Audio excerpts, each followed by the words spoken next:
ये ये सेल है और इसके साथ ये रजिस्टर लगा हुआ है सीरीज़ में through this switch.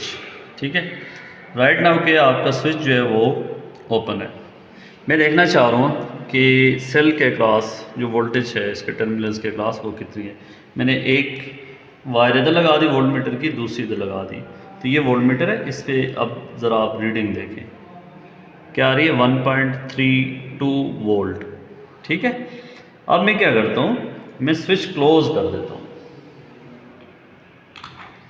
Switch close किया, वही सर्किट है। अब आप देखें इस पर वोल्टेज क्या आ रही है, 0.06 वोल्ट। इधर इस सेल को भी दिखाएं, 0.06 वोल्ट। तो इस वोल्टेज में ड्रॉप की वजह क्या है। ठीक है, अब देखिए पहले आपके पास सेल है, सेल के अंदर में से सेल में से कोई करंट नहीं ड्रॉ होगा क्योंकि स्विच आपका ओपन है। तो इसका मतलब ये है कि सेल की जो इंटरनल रेजिस्टेंस है उसके अक्रॉस कोई वोल्टेज ड्रॉप नहीं हो रही।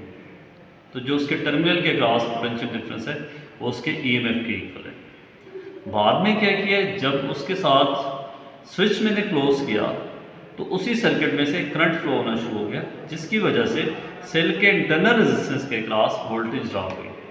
अब जो टर्मिनल पोटेंशियल डिफरेंस है वो ईएमएफ के इक्वल नहीं है बल्कि ईएमएफ से कम है। उसकी वजह ये है कि terminal potential difference across the cell जो है वो EMF minus voltage drop across the internal resistance.